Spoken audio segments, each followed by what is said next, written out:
apurka hasiko gara, gaurko solastu honekin, hasteko hainbat oharra emateko eta apurka gaiarekin hasteko. Bueno, solastu online solasaldi hauek eurentzat estrategikoak diren gaiak plazaratzeko jarri genuen martxan. Egia da euren 50. urteurrenarekin abiatu dela, baina ez da hemen bukatzen. Gure asmoa hemendik aurrera ere, datorren ikasturtean ere, solastu hauekin jarraitzea da. Arratsaldeon, hemen bildu zareten guzti hori, grabatu egingo dugu, eta beraz, gerora ikusiko zuen hori, egunon. BBB da plataforma hau, Big Blue Button, eta hauek plataforma hau ez du kasualidadez aukeratu. BBB aukeratu dugu batetik software librea delako, eta beraz bat egiten duelako guren filosofiarekin, eta bestetik euskeraz dagoelako edo euskeraz jarri daitekeelako. Zertan hasi aurretik, entzule zaudetenok mesedez, mahai inguru hau amaitu arte, bai bideoa eta bai audioa ere itzali eta eduki. Baduzue hor chat bat, chat publikoa jartzen duena, hor goian, eta beraz, amaitzen denean, zuek hor jarritako galdera edo komentario guztiak irakurriko ditugu. Asmoa da, 7 arte gutxi gora bera solasaldia egitea, eta gero ostean galderentzako txanda edo komentarioentzako txanda utziko dugu, baina esan bezala idatziz, chat publiko horretatik. Gaurkoan, ikusten duzu moduan, artea eta akademia, edo arteak eta akademia izango ditugu mintzagai, ueuk hasieratik artea edo arteak beste zientzien pare izan ditu, eta horregaitik garrantzitsua iruditu zaigu arteak edo arteak akademian zein papel duen eta zein paper izan behar lukeen aztertzea apur bat. Horretarako gaian adituak diren eta ueu gertutik jarraitzen duten 4 lagun gonbidatu ditugu. Egia da, azkenengo momentuan, Miren Josu Arreola Bengoa, musika pedagogoak ezingo duela parte hartu, COVID kontuak, eta beraz, gaurkoan, zoritxarrez, bat gutxiago izango dugu, baina gurekin izango diren lagunak aurkezten hasiko naiz banan-banan. Hasteko Oier Araolaza Arrieta dugu, dantzaria, kazetaritzan zein antropologian lizentziatua ere bada, genero identitatea euskal dantza tradizionalaren eraikuntzan doktoretza tesia egin zuen, eta doktore tesi horretan oinarrituta gerora ueurekin liburua atera ere bai. Eta, zelan ez, ueukidea ere badugu. Arratsaldeon Oier, piztu kamera eta mikroa. Arratsaldeon. Arratsaldeon, zer moduz, ondo? Ondo, zuk ere bai. Berarekin batera, Beñat Gaztelumendi Arandia be badugu. Ikus-entzunezko komunikazioa lizentziatua da eta bertsolari moduan behar bada ezagunagoa. Euskal Herriko Bertsozale Elkarteko ikerkuntza taldeko kidea ere bada aspalditik eta bai da gaur egun ikerkuntza arduraduna ere. Eta 2018tik Euskal Herriko Bertsozale Elkarteko lehendakaritza taldeko kidea ere bada. Eta Beñatek ere ueu gertutik ezagutzen du hainbat ikastarotan parte hartu bai du. Arratsaldeon zuri ere, Beñat. Baita zuri ere, arratsaldeon. Eta hirugarrena Ismael Manterola Izpizua da. Ismael Manterola Izpizu artearen historiako irakaslea da, EHUko Arte Ederren Fakultatean, eta doktorea dugu. Bere ikerketa ildo nagusiak euskal arte moderno eta garaikidearen inguruan biltzen dira. Horretaz gain, ueukidea dugu aspalditik eta ikertzaile gazteen kongresuko batzordea akademikoko kidea ere bai. Beraz, hau ere gertu-gertukoa. Arratsaldeon zuri ere, Ismael. Arratsaldeon. Piztu kamera.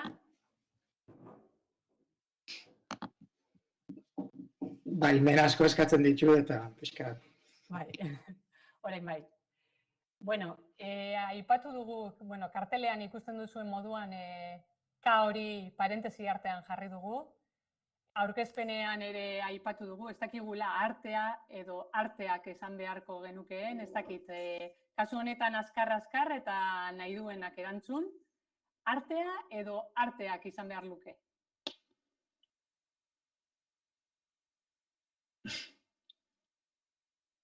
Baten batek erantzun. Ez dakit, ni hasi naiteke, zerbaitetan gertatzen dena da, ez dakit egokien alitzatek naizen horri erantzuteko. Azkar galdetzea gauza bada eta erantzutea beste bat, ez? Egia esan ni batez ere dantza kontzeptuaz aritzen naiz. Ez naiz arteetaz edo arteaz aritzen eta ez dakit. Egia esan artearen kontzeptuarekiko ez daukat, ez? Horrelako pentsamendu bat eginda edo garatuta. Ni dantza gainera ez nuke esango arte bezala, edo dantzara arte bezala hurbiltzen naizenik batez ere, baizik eta gehiago gorputz hizkuntza bezala. Eta gorputz hizkuntza bezala, gainera daukadan hurbilketa dantzara izan daiteke berrazko hizkuntzetan gertatzen den bezala, ez bakarrik literatura edo parte artistikoari dagokiona, baizik eta nire kasuan interesatzen zait gramatika, sintaxia, morfologia, fonetika edo kasuan estetika litzatekena, jakina, baita semantika eta simbolika guztia ere bai, baina ez bakarrik artea edo artistiko, ez dakit, ni ez naiz gai, artea eta artizautzaren arteko lotura, deslotura horren inguruan moldatzen, baina hori, ez dakit, ebatzi beharko banu edo hautatu beharko banu, ni, ez dakit, dantza nire hurbilketa, dantzara gehiago litzateke artisauaren produktua konsumitzen duenaren hurbilketa eta hortxe geratzen naiz. Nahi justu kontrakoa gertatzen zat, ez? Askotan landu deten gai bat da, batez ikasleekin eta landu deten gai bada, eta ze esango nuke artea edo arteak, testuinguruaren arabera, esan nahi dut registroaren arabera eta testuinguruaren arabera, segun zeinekin hitz egiten deun eta segun zerrei buruz hitz egiten nahian, bada horrelako adostasun sozial bat edo gizarte adostasun bat, ez dana behar zehaztea zerrei buruz hitz egiten nahian, ez? Orduan, nik usten dut tradizioak eskatzen duela arteak, ze ala akuñatu zen bere garaian, greziarren garaitik 20. mende hilabitarte horretan, eta arteari buruz hitz egiten duenean, maiuskulakin, gaur egun gizarteak oso zehazten du bakarrik gauza oso murriztu baterako, eta da arte plastikoetarako. Eta badirudit, jendeak hitz egiten duela musika, dantza eta arteari buruz. Eta gutxi gora bera arteen ideia hori, arteen ideia zarra, pixkanaka desagertzen nahi da, naiz eta fosil moduan gelditzen den askotan hor, hainbat momentotan eta ikerketetan ere bai, ez? Behar bada, zientziarekin gertatzen den antzeko zerbait gertatzen da, ez? Zientzia entzuten dugunean ere, gizarte eta gizarte zientziak ez ditugu ikusten, ez? Zientzia esaten dugunean normalean, bestelako zientzia zehatzagoa eta ari garela ematen du, ez? Ez dakit, baina zu zeiritzi duzun. Bai, hori esan dit, horrekin nahiko bat egiten dut posizioan, nire nahiko antzera sentitzen ez bertsolaritzatik arteari buruz hitz egin da, esango nuke baduela artetik noski, baduela artisautzatik ere, baina arteak diren edo artea den egia esan ez da eztabaida bat bereziki kezkatu izan dagoena eta oraindik ere buruari gehiegi eragiten dio dana, gure kasuan alderantzizko delako eztabaida. Hain zuzen, ia bertsolaritza den edo bertsolaritzak diren pluralean, orain arte bertsolaritza beti definitu izan delako oso parametro estandar batzun arabera, irizpide zehatz batzuk egon dira ez, txapelketetan emaitza batzuk lortzea, plaza kopuru jakin bat egitea, entzulearen harrera jakin bat lortzea, eta bertsolari pila bat egon dira definizio hortan kabitu izan ez direnak, eta azkeneko urtetan ikusi dugu, bestelako zirkuito batzuk eta bestelako definizio batzuk ere agertu direla bertsolaritzaren barruan, eta hori gehiago kezkatzen hauen alorra da, iruditzen zaielako akademiak hontan bai zeresan handia daukala, bertsolaritza modu diferenteak zilegiztatzeko, ikusarazteko, definitzeko, uste momentu honetan bertsolaritzan hortxe dagoela eztabaida nagusia, eta ni hortxe kokatzen naiz. Hasieran aipatu dugu UEUn hasieratik bai kasu honetan bertsolaritza, arte plastikoa edo dantzaren inguruan gabiltza, baina antzerkia izan liteke berdin-berdin, edo musika edo beste bat. Hasieratik argi egon da UEUn, beste zientzien pare daudela gai guzti horiek, ez dakit zuek UEU gertutik ezagutzen duzue, zein izan da zuen esperientzia? Kasu honetan, adibez, Ismael Zugazi lehen hori errazi da?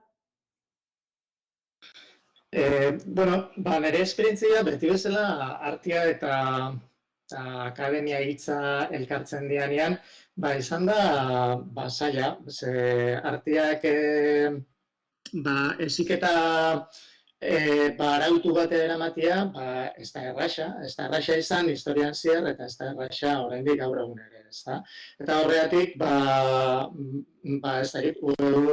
normaltasun universitario bat onartzen badugu, ez dut uste erraxa izan zanik nire esperientzia arte plastikoen inguruan zerbait antolatzerako orduan, ezta? Badaude berezitasunak, oso erraxa da antolatzea beste gai baten inguruko eskola bat, eta horretako behar da ikasgela bat eta jendea, beste ikas eta islari bat, dudik gabe. Baina ez da erraxa arteen inguruan zerbait antolatzea, azpiegitura ezberdin bat behar da, azpiegituratik aparte material ezberdinak behar dira, eta gutxi gorabehera pixkat puskatu egiten du guk buruan dauzkagun ohiko akademiaren esparru horiek guztiak, bai fisikoak eta baita askotan mentalak ere. Esan nahi dut, zuk esan duzun bezala, zientziari buruz hitz egiten denean, ez da hitz egiten askotan. Ez giza zientziai buruz, ez da gizarte zientziai buruz, ez da askotan artei buruz. Eta, hori arazo bat izaten da, eta nire esperientzia ere horrelako zerbait izan zen. Ez da erraxa, eta ez da erraxa, jendea erakartzea horrelako instituzio batea, ezta? Arte munduko jendea, badirudi beste bide batzuek aukeratzen ditxula, eta orduan, bide, esango nuke, universitario horiek, garai batean, normaldu edo egintzianak hezkuntza publikoan, ez da horren erraxa zerbait ezberdina antolatu nahi desunean, ezta? Eta orduan, esperientzi politia alde batetik, baina ez da erraxa. Beñat, zure kasuan? Nik nire kasuan baino pixkat orokorra batek hitz egingo dut eta bertsolaritzaren ikuspegitik, iruditzen zait bertsolaritzan betidanik egon dela akademiara gerturatu nahi bat, garai batzutan distantzia handia sentitu izan dugulako, eta ikusi besterik ez dago zenbat ikertu den bertsolaritza azkeneko 40 urtetan, eta azkeneko 10 urtetan zenbat egin duen gora ikerketak, ez?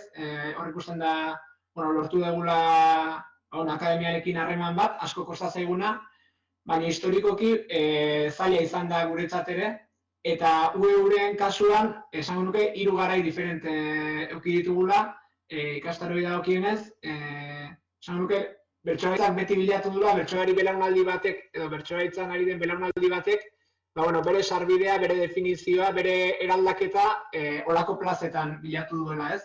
UEUk eskaini duela aukera edukiak sartzeko, eztabaidatzeko eta ikerketa horiek plazaratzeko, eta batez ere aukera eman duela guneak sortzeko, elkarrekin konpartitzeko eta pixkat elkarrekin bizipen horiek edukitzeko.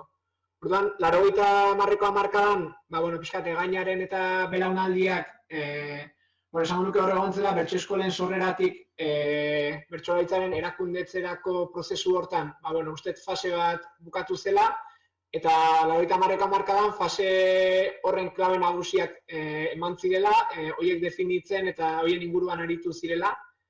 Eta, bueno, pixkat, ekintza egintzen hori gero jakintza mailara eraman zen, edo horren inguruko definizio bat egin zen, behin ekin da gero.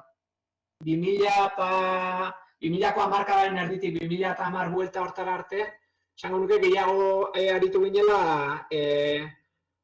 bestelako begirada batzuk bilatu nahian, bai, beste disiplina batzuekin batera ikastaroak antolatu nahian, gainera munduko beste kantu improvisatu batzutako ordezkariak ere bereziki Kubatik ekarri genituen ikastarotara.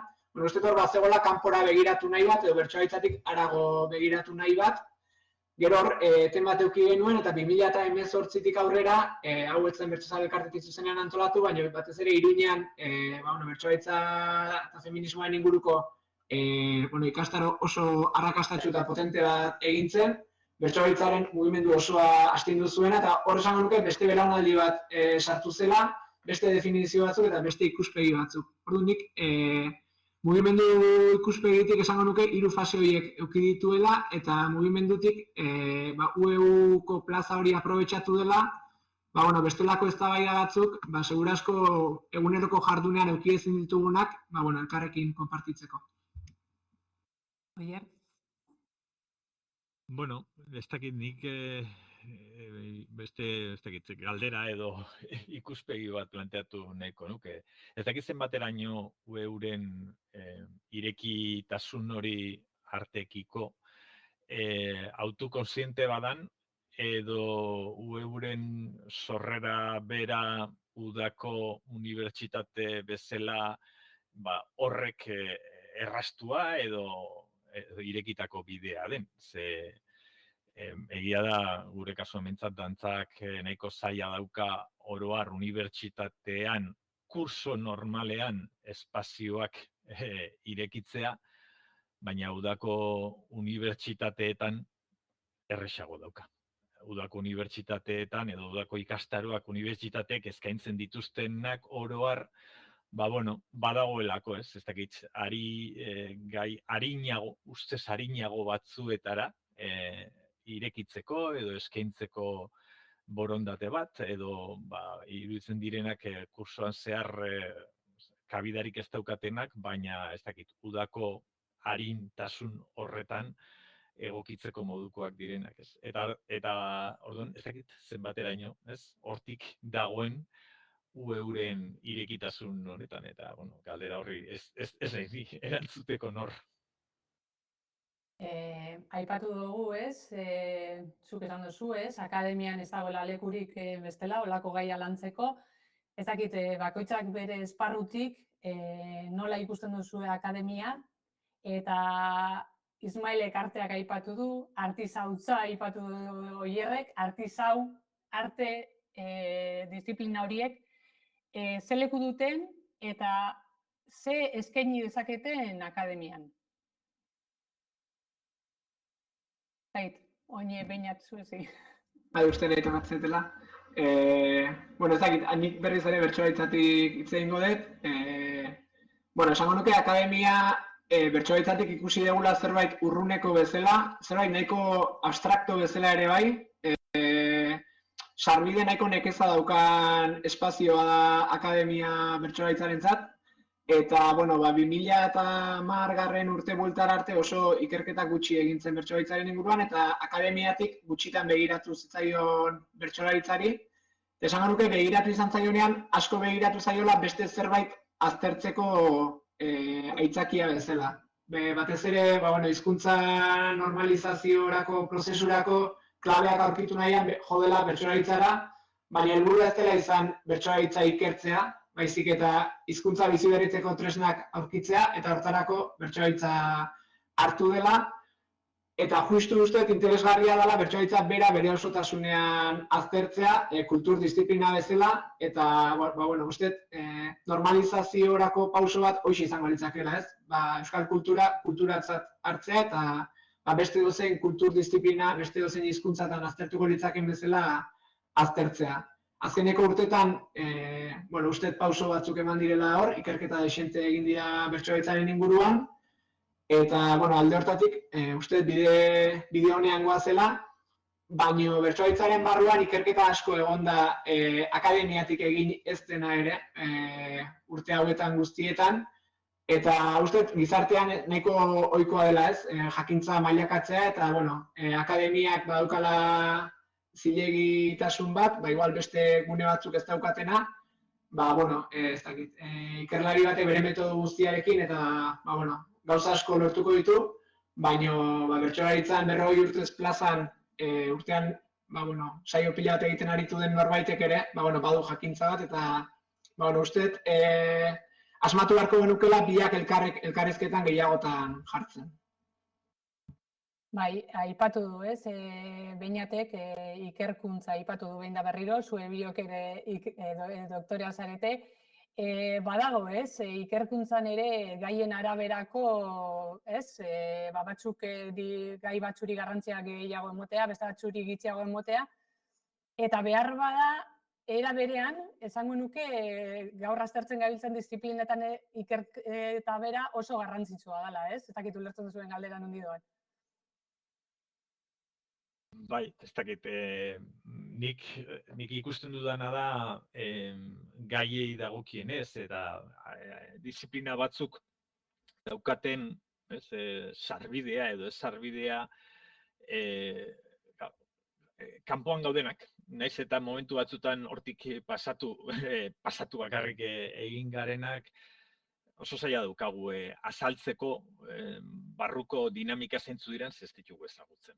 Eta alde horretatik iruditzen zait igual Ismaelek klabe hobeak eskainiko dizkigula, nik kanpotik esan dezakedana baino. Kanpokoko pertzepzioa da, eta gure kasuan, euskal dantzaren kasuan, dantza posible dala akademian egotea, baldin eta ezpada Euskal Herrian, eta ezpada Euskal Dantza. Guk zailtasun nabarmenena, hau da, munduan badaude, dantza akademian dago. Munduan, bai Europan, bai Estatu Batuetan, eta, bueno, beste zera, unibertsitatean jorratzen diren ohiko gaien artean badago dantza. Ez ziurraski beraien zera sentipena ez da izango maila berean daudenik, beste alor batzuetan, eta bere izango dituzte, ez? Zer esanak horren inguruan, baina egon behintzat badaude, hemen ez. Eta hemen egotekotan errazago da dantza, ez dakite, dantza garaikidea edo dantza klasikoa jorratzea unibertsitatean, euskal dantza baino. Hemengo unibertsitatean, nire irudipena hori da, ez? Ziurraski lotuta dago hori konplexuekin, euskaldunok gure euskalduntasunarekin izan ditzakegun konplexuekin, baita ere, ez, dantza arteen artean, ez, badagoen, baina gero arteak, ez, gainontzeko lehen aipatzen zen bezala, ez, beste alorrekiko izan daitekeen, ez, gutxiespena kanpotik eta konplexua barrutik. Eta gure kasuan, dantzaren kasuan, gehituko nuke generoaren ardatza ere, oso funtseskoa dena, hau da, oso feminizatua den jarduera batean ari garela, eta horrek ere, akademikoki onarpena izaterako orduan, beste handicap gehigarri bat erantzten diola. Ismael? Ez da entzuten. Ismael, ez da entzuten. Bai, Ismael? Ez da entzuten. Entzuten.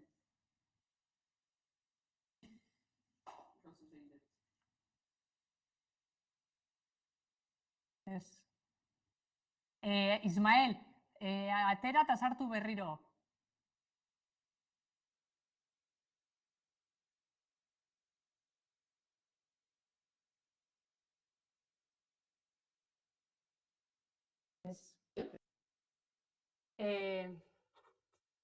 Atera, sartu berriro. A ber. Vale. Atera eta sartu. Orain? Oinentzun da, Bai, baina gelditu da horre. Hauek ere, BBBek baditu bere onurak, baina onlineko baditu bere pegak. Ia orain, sartzen dan.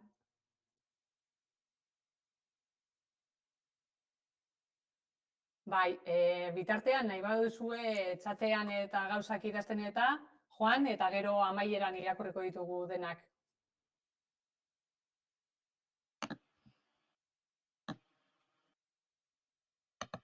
Ez dakit oain haitzen da edo. Orain bai, ondo. Vale, venga.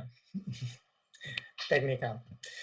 Esaten nahi nintzen, akademiak beak, nahi akademia hitza etzat gehiagi gustatzen, esan behar dizuet. Egia da, azkenengo urtetan asko zabaldu den gauza bat dela, baina nik zentzu pejoratibo bat bilatzen diot horrei, eta askotan jendeak hitz egiten du zerbait txarra izango balitz bezala, ez? Askotan, ni nire burua ere,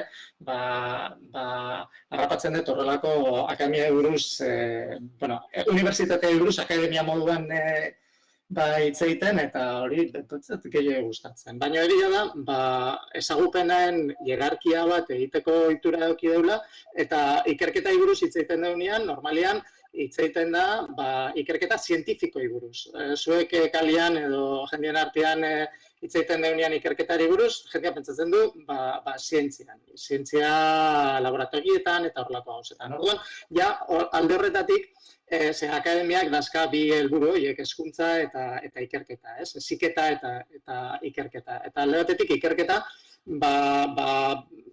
dago oso onartuta zean, zientzia esparruetan, ikerketa iritsi da baita ere giza zientzietara, adibidez historiari buruz hitz egiten denean, ikerketari buruz, ikerketa historikoari buruz hitz egiten da, baina arteari buruz hitz egiten denean da zerbait egiten dezuela, ez? Esanet, nire aldetik, ez da gian horren besteko arazoik, zeni arte historialaria naiz, eta arte historiaren barruan ez da horrelako aurre iritsirik, baina egia da, nik arte ederren fakultatean lan egiten dut, eta ulertzea arte jarduera ikerketa bezala oso zaila dela. Baita unibertsitate barruan ere. Eta asko kostatzen zaigu, eta nik uste urteetako lana egiten nahi geha, onartzeko ikerketa artistikoa edozein ikerketaren mailan daon zerbait normalizatu bezala, ezta?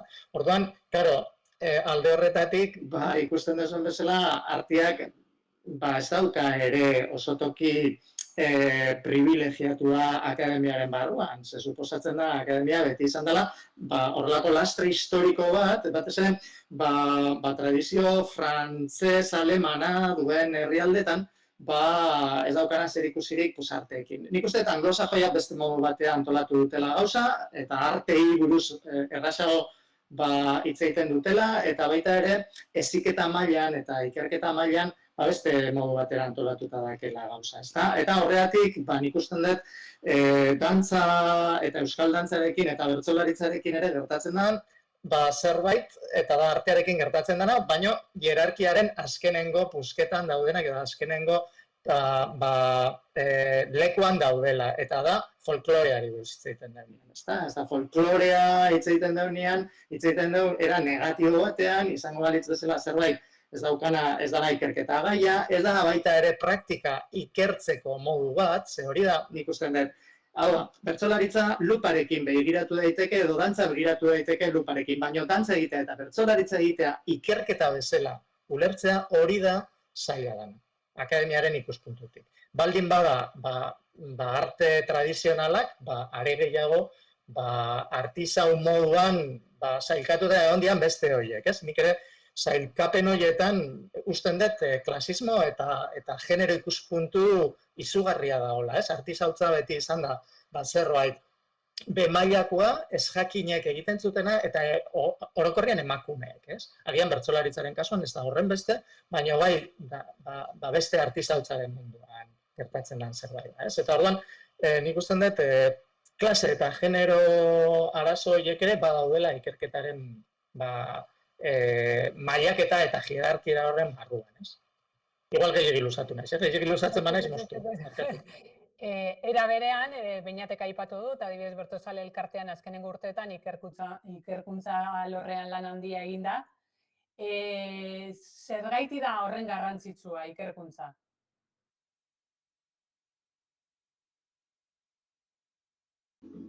Bueno, nik uste ikerkuntzak balio handia ditula eta aplikazio handia ditula edozein kasutan. Ikerkuntza lotuta dagoela esango nuke alde batetik, zilegiztatze batekin edo zilegitasun bat ematen dula uste ikerketak. Baita ere uste laguntzen dula definizioak berritzen, errepasatzen, puskatzen, uste ate batzuk zabaltzen ditula, bertsolaritzaren kasua mentzat, uste importantea izan dela ikerketan egin den lana, gaur egun bertsolaritzan gertatzen ari diren gauzak gertatu daitezen. Gero bertsolaritza kulturdisziplina dezakeaz aparte, bada mugimendu soziokultural antolatu xamar bat ere, eta mugimendu horrentzat, importantea da jakitea non dagoen momentu bakoitzean, eta hori ikerketaren bidez jakiten dugu. Adibidez, azterketa soziologikoa bertsoletasunaren ingurukoak, maiztasun batekin beti egiten ditugu, eta horrek pista handiak ematen dizkigu mugimendu bezala ere. Eta gero ja hortik aurrera, bertsolari bezala ere, beste batek egindako ikerketak, izan bertsolaritzan ahotsaren kudeaketaren inguruan, edo errimaren inguruan, edo baliabide poetiko erretorikoen inguruan, hori denak oso erabilgarriak dira sortzaile bezala ere, ez? Baina uste, maila askotan lagundu dezakela ikerketak eta egia esan denen beharra daukagula bentsu bertan. Bier, zure ustez? Bai, ez dakit, nik esango nuke batetik gure burua eta gure jarduera eta gure disiplina ezagutzeko beharrezkoa daukagula ikerketa, ez? Eta hori egin daiteke unibertsitatetik kanpo eta egiten da halabeharrez, ez gaudelako unibertsitatean, baina askoz ere, ahuldade edo tresna gutxiagorekin, eta esango nuke ere isolatuta geratzeko arrisku gehiagorekin. Eta azken batean ikerketaren eremu nagusia, ez bakarra, baina nagusia gaur egun unibertsitatean bideratzen denez, behar dugu ere, elkarrekin beste alorrekin eta beste alorretan dago garatzen diren ikerketa eta jakintza horiekin, pixka bat sarean jarri, elkarrengatik ikasteko eta elkar osatzeko, ez? Baina horrez gain, gainera, dantzak behar duela unibertsitatean izan, bai transmisioa bermatu ahal izateko, ikertzen eta biltzen den informazio hori, zabaltzeko eta transmititzeko, eta gero estatus kontu bategatik. Momentu honetan, gizarte honetan, zure jarrera edo jarduera horren balioa estamentu hauetan nun kokatzen zaren edo ez zauden edo bazauden horren arabera horrek ebazten du, ez? Nik gustatzen gogoraraztea dantza egitea jarduera guztiz gizakiarra dela, gizakio guztiok daukagun ezaugarri badala, gizateriaren historian ez da egon zibilizazio bakar bat ere dantzatu ez denik. Gaur egun munduko kultura bat ere ez dago dantzatzen ez denik. Eta esango genuke dantza giza harremanen erdigunetik apartatu izana, dela azken mendean gertatu den gauza bat, mendebaldeko munduan, eta gizon txurieri dagokiena edo gizon txuriok egin duguna. Dantza gure bizitzaren erdigunetik aldentzea. Eta beraz, mundu osoak jarraitzen du dantzan, eta gure munduko emakumeak ere jarraitzen dute dantzan. Zer gertatzen da? Akademiaren edo unibertsitatearen boterea mendebaldeko gizon txurien esku dagoela. Eta horrek baldintzatzen du guztia.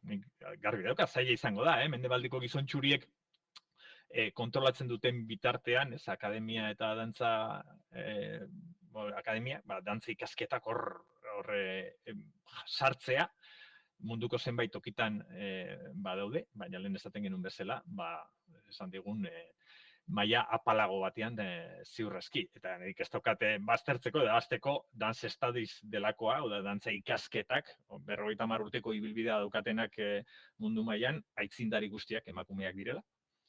Eta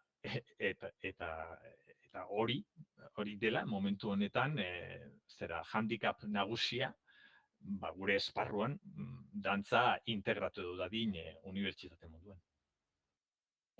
Aipatu dugu hori, ez? Genero aipatu duzu berriro ere, eta jerarkia dagoena jakintza arloen artean.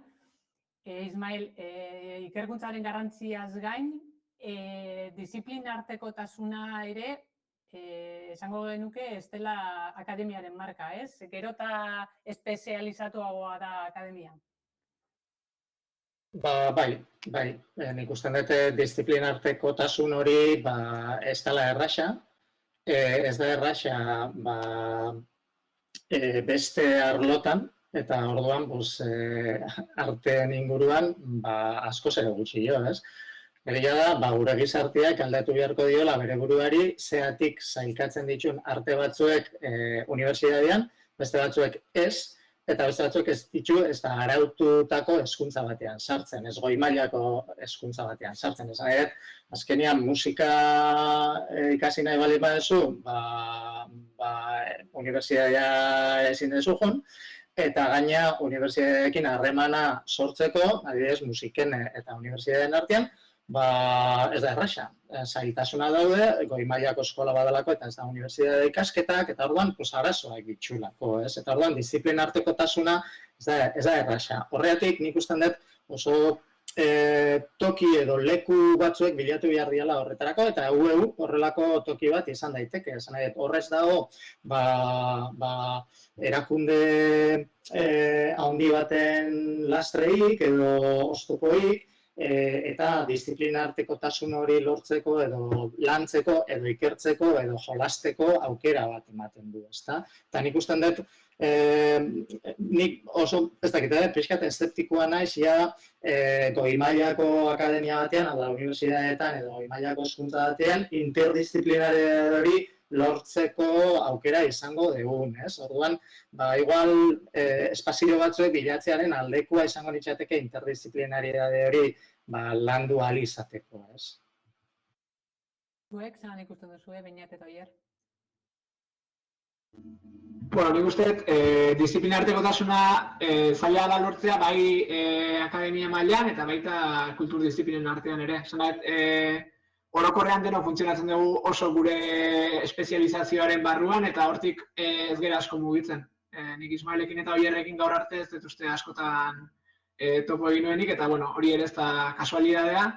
Bertsogaitzan ere ikerketak etortzen direnean, etortzen dira edo antropologiatik, edo soziologiatik, edo psikologiatik, baina oso alor espezializatuetatik, eta gero ez dago beraien arteko harremanik, ez baldin badugu guk eraikitzen, eta justu guk ikastaroetan eta beti saiatu gara, bertsogaitza ikertzen ari diren disiplina desberdinetako ikerlariak elkarrekin harremanetan jartzen, elkarrengandik ikasi dezaten, alderantziz ere bai, saiatu izan gara baita ere, bertsolarien eta aktoreen arteko harremana bilatzen, edo dantzariekin, edo musika munduko jendearekin, azkenean bertsogaitza ere, nahiz eta oso disiplina, beragan bezalakoa izan, eta nahiko bereizia egon, bertsogaitzak badu musikatik, badu literaturatik, badu testutik, badu gorpuztasunetik ere, hor badago, lotzen gaituzten zubi diferente daude, nahiko gutxi harakatu izan ditugunak nire ustez, eta uste hor badagola zer landua eta zertan hobetua, bai akademian eta baita kalean ere.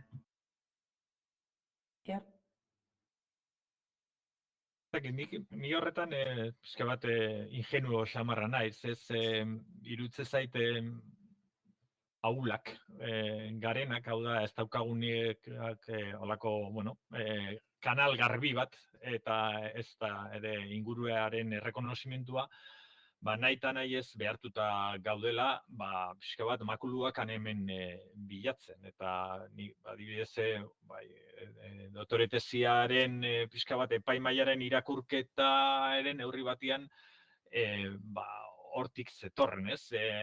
Harrituta zeuden, hainbat disiplina desberdin uztartu izana, pixka bat, nire bidea egin alizateko, eta nire ondoriozan jakina, ezke bestela ez ninduzuten aintzat hartuko. Eta orduan, ez dakit, iruditze zait, ez daukagula, beste aukerarik, unibertsitateak disiplina artekotasuna baloratzen baldin badu, guk hori ere, baliatzera kondenatuta gaude, konturatu dadin norbait hemen gaudela eta aintzat hartu gaitzaten. Esan ditugu zeintzu diren akademiak dituen mugak, baina UEU beti sortzaile izan da. UEU amestuko ez balu ez ginateke 50. urte horren honetan egongo, eta zueri ere hori eskatuko dizu eta amesteko, eta zuen ustez nolako izan behar luken akademia ideal horrek, edo unibertsitatea Ismael, nahi duzu moduan, eta bakoitza bere arlotik nola ikusi nahi lukeen. Nahi duzuen hasi.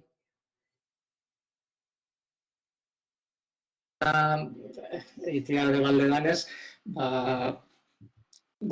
ametsa baino gehiago, nik usten dut zor bat,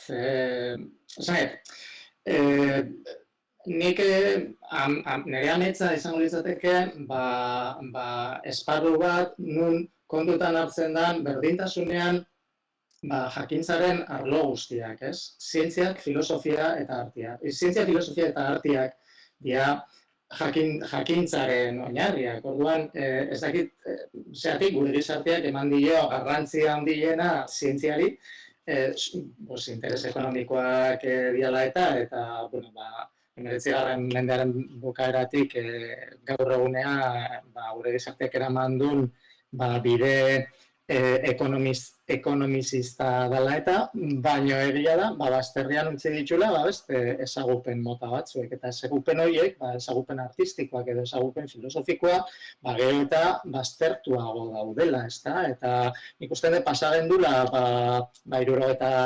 maiatzen 78ko bultzada arek eman zion aukera esateko, danak berdina da, eta berdin da jakintzara nola iristen zean, artetik edo filosofiatik edo zientziatik, baina jakintzara iristen naizea eta gaina interdisciplinara dira, eta gaina uste baino harreman handia dauka, eta horrek utzi zion baita ere Euskal Herrian horrelako kutsu bat, batez frankismoaren ondorengo urteetan pentsatzen gendun ilusioz beteta hori izango zela etorkizuna, eta etorkizuna ez da hori izan. Eta etorkizuna izan da berriz ere unibertsitate mota bat, edo nahi baldin baduzue akademia mota bat, hobesten duna eta pixkat indarra jartzen diona enpresa eta ezagupenaren arteko, hau da, ezagupen aplikatu bat.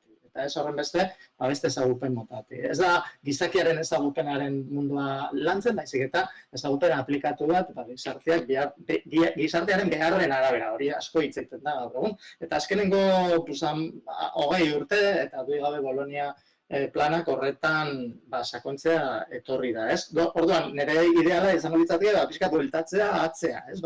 Pixka retrogradua, edo nahi baldin baduzue nostalgikoa dela, ez? Denboan, 50. urte hurren festan Bilbon hitz egiten duen nostalgiari buruz. Eta nostalgia, zer txarra izan daiteke, baina zer ona izan daiteke. Horre hontzan aukera bat, aukera hori, aukera horrek ez du aurreain, eta agian, izan daiteke modu bat, ez? Garai hartan, pentsatzen den duen UEU batean, hau da Euskal Unibertsitate batean, eta ametzen gendun baita ere Euskal Unibertsitate publiko batean, Euskal Herriko Unibertsitate publiko batean. Gaur egun zeinik hitz egiten du horren buruz, inork ez? Orduan hori da, pixkat, ez dakit nola esan, ez dakit nire ametsa edo nire amets gaiztoa, ez dakit. Oier? Bai, nik gorpuztasuna edo korporalidadea aldarrikatu nahiko nuke. Iruditzen zait jakintzaren munduaren bilakaera 20. mendean eta 21. mende honetan, pusketa honetan ere bai, desgorpustearen joeran edo norabidean joan dela. Hau da, atentzio edo foko guztia adimen muinean edo pentsamenduan edo jarri dugula eta ez ditugula aintzat hartu gorpuztasunarekin lotutako beste ezagutza eta esperientzia motak. Eta hori galera nabarmena izaten ari da gure mundu honentzat, gizartearentzat eta ezagutzarentzat ere bai, eta nik horren aldeko aldarria egingo nuke. Eta hori, benetan gero praktikan gauzatu ahal izateko, momentu honetan oso zailtasun handiak ikusten ditudanez, egingo nuke, planteatuko nuke kupoen gaia aldarrikatuko nuke unibertsitatean. Hau da, badakigu gaur egun ikasleen eta ikertzaile gazteen eta inkluso datuak zehatzki, baina doktoretzatan estadistiketan emakumeak gizonen pare edo gorao direla, baina hortik gora, hau da, irakasle titulardun, sailetako zuzendari, ez dakit dekano, orde katedradun, estatus, etik goraoko postu guztietan gizonezkoen nagusitasuna erabatekoa izaten jarraitzen dela. Eta orduanik, jerarkia guzti horretan eskatuko nuke bete dadila emakume berdintasunen kupoak, gutxienez erdiak guztietan eta ja. Horrek, ez dakit, posible egingo duen edo horrek ekarriko duen dantzaren, ez dakit, integrazioa edo konsiderazioa akademian eta normalizatuko duen, ziur aski ez, baina hori gabe, imposible. Gizonezko txuri ez gorpuztuek, deskorporizatuek, ez, boterearen hegemonia daukaten bitartean, dantza ez da akademian sartuko. Beñat. Bueno, behien aia esan dituzu egia esan da, baina, bueno, nik horri erantziko nioke unibertsitate eta akademia irekiago bat amesten detelanik, irekiagoa gizarte mugimenduekin eta kultur mugimenduekin eta, bueno, plazan dabiltzan era guztitako sortzaileekin asko harreman estuagoa daukana, jarrera segurazko humildagoarekin hurbiltzen dena jendearengana. Eta gero hortik aparte, Oierrek dantzarena esan dut, nik hizkuntzarena ere erantziko nioke, hizkuntzaren parte ludikoak eta jolasaren zati horrek askoz sarleku handiagoa izan beharko luke, nire ustez, ez akademian bakarrik, hezkuntza sistema guztian, baina ustez, hizkuntza tresna bezala ikasten dugula askotan eta ez helburu bezala, ez? Eta hizkuntza bera ere bada jolaserako tresna bat eta horrek engantzatzen du jendea hizkuntzara, eta, bertsoaritza ez da fenomeno arraroa, hizkuntza guztia daukate antzeko zerbait, beste formaren bat hartzen duena, Euskal Herrian forma hau hartu duena, baina, uste oinarrian dagoen hori dela erakutsi behar dena. Hizkuntza izan daitekeela jolaserako tresna horiek eman egin behar zaizkie ikasle, gazte eta oro har gizartean bizi geran danoi, eta, uste akademiak gizarte hobe baterako, daukagun zeregin hortan, funtzio oso importante bat daukala, eta, horrantz ia joaten geran. Ismaelek, zuk aipatu duzu uste dut, Ingalaterrako eredua aipatu duzu. Akademiaz ari gara, baina esango nuke hau guztia sintoma bat baino ez dela, ez? Azken batean gure herrian kulturari berari ematen zaion garrantziaren seinale, ez? Kulturari ematen ez zaionaren garrantziaren seinale esan nahi duzu, ez? Ondo ulertzen dut, bale, ondo ulertu dut.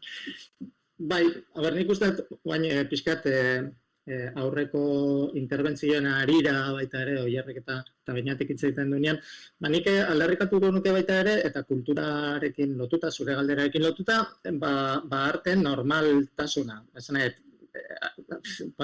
artea ez da ezer arraroa, ez da pertsona bereziak egiten duten zerbait, ez dira arraroak, ez dira martzianoak, eta ez dira, ez da esan, eroak, edo soroak, edo pertsona batzuek guri esaten diren bezala, eske zuen fakultatea jendea lurrian jarrita egoten da porroak erretzen.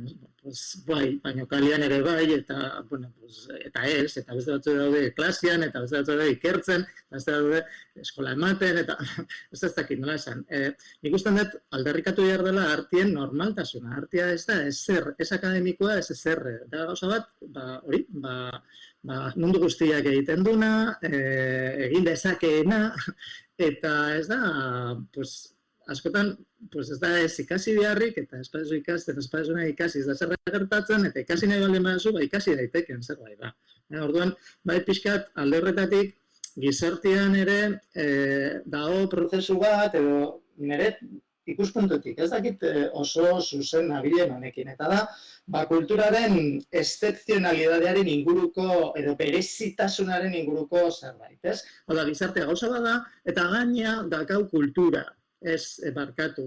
Kultura da gizartearen zerbait, eta kulturi gabe ez dago gizarterik, eta hori, ez dakit nola esan, ematen du kulturirik gabe bizi daitekela, eta hori, ezinezkoa da. Gertatzen da, ematen dudala, bigarren mailako gauza bat, eta dudigabe, aurrekontuetan horreta ohituta gaude, ez? Gauza zeriotan inbertitzen dugu eta kulturan gastatzen da. Eta, bueno, kulturak eki behar du bere tokiaz, bestela, eske desagertuko gea gizarte bezala. Bueno, desagertzen nahi gea gizarte bezala, hori ez da dudaik, baina kultura egon behar du integratuta, normalizazio, eske ez da integratuta, baizik eta eske berezkoa duela gizarteak, ez? Orduan, nik hor bai, pixka somatzen dut, alde batetik akademiari buruz hitz egiten denean elitizazio punto bat, eta horietzat bate gustatzen, eta bestaldetik, kulturari buruz hitz egiten denean, zerbait, hori gabe, bizi gaitezkenaren itxura ematearena, ezta? Eta hori da, gehiegi gustatzen etzaten da. Ez dakit hori izan galdera, Baina, Roger. Bai, oso esanguratsu eruditu zait excepzionalidadearen auzi hori, zein zuzen ere egun hauetan horretaz ari gera eztabaidatzen, eta da, bai Espainian, baita Frantzian ere ez horren beste, baina neurri batean, arteak oro har erregimen berezi batean daude antolatuta bereien irakaskuntza edo transmisioari dagokionez, ez? Lehen pixka bate Ismaelek aipatzen zuen, ez? Musikaren ikasketen auzia, dantzarena ere berdin da, badaude jarduera edo disiplina batzuk, nik uste iaia guztietatik kanporatuta daudenak, eta antzerkia da hoietako bat, eta pentsa, ez? Gurea bezalako herri bat hizkuntzarekin hain arduratua ustez dagoena, edo kultura batez, bere ardatzean hizkuntza jarri duena, eta hizkuntza hori, ez? Modu, ez dakit, sortzaile eta benetan gozagarri batean erabiltzeko daukagun tresnarik indartsuena, ez? Antzerkia, ez?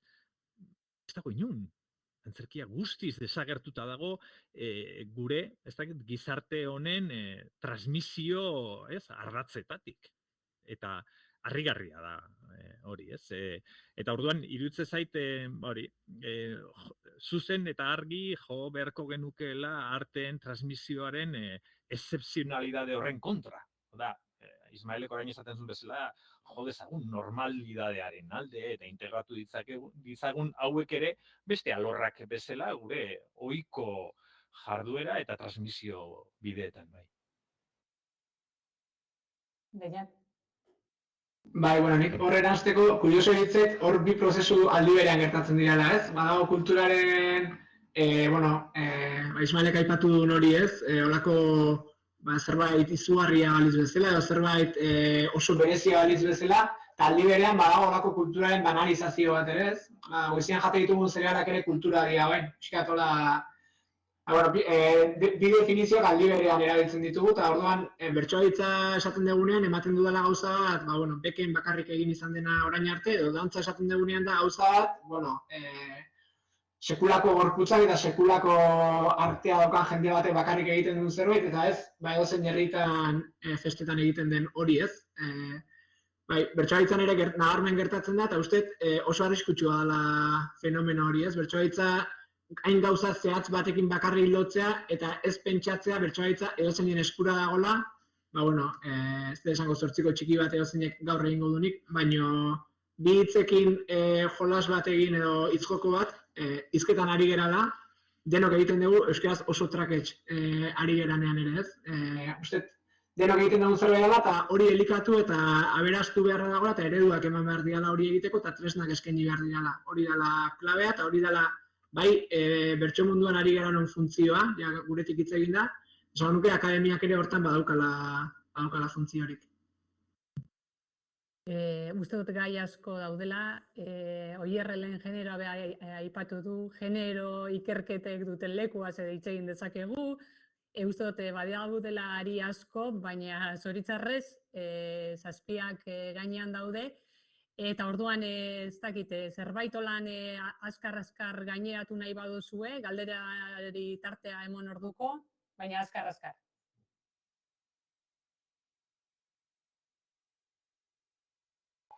Bai, nik hori pixkat, azkenengo interbentzioen harira, konturatzea besterik ez dago zer dan hezkuntza, ez? Nola markatzen dituen ja hasiera-hasieratik umiak, zer dan importantea eta zer ez. Zeratik hezkuntza arautuan, lehen hezkuntzan, bigarren hezkuntzan, ez da ikasten artea. Arteak orokorrean ez dira ikasten, ez? Eta ikasten badia beti dira estraeskolarrak edo kanpo edo salbuespenak edo horrelako zerbait. Orduan, hausnarketa egin dezagun horren inguruan, zeia jendeari mezu bat zabaltzen nahi dira, eta zabaltzen nahi dira gizartean mezu bat, eta ja txiki-txikitatik jendea badaki zer dan akademia eta zer ez, ez?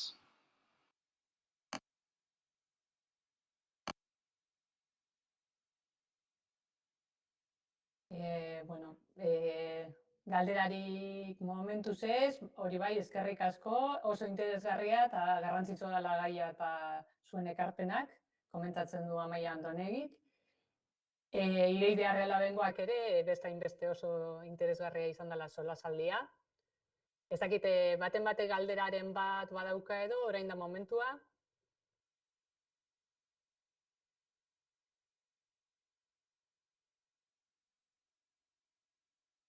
Ez? Hago?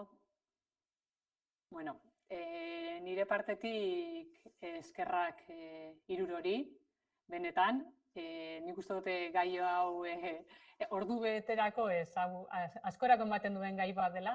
Nik uste dut hemen egun apuntatu behar dela, nik uste dut jardunaldi bat edo zerbait egin beharko litzatekela, zen nik uste dut hor badaudela mutur asko ikutu ez ditugunak, lehen esan dudan moduan, adibidez, generoarena. Aipatu dugu, 50. urte hurrena, eta honik aprobetxatuko dut gonbidapen bi egiteko. Batetik, bihar Donostian, Elhuyarrekin batera beste mahai inguru bat izango dugu, bi erakundeok zientzia eta euskararen inguruan elkarrekin lana asko egin dugu, eta nahiko genuke horreri ere begiratu, eta hemendik aurrera zer egin daitekeen ikusi elkarrekin. Teia fabrikan izango da, arratsaldeko 6etan, eta bertan izango dira Ana Galarraga Iestaran, Elhuyar zientzietako komunikatzailea, eta Ainhoa Latatu Nuñez, UEUren Ikergazte Kongresuko koordinatzaile eta gradu ondokoen arduraduna, beraz horra lehenengo gonbidapena.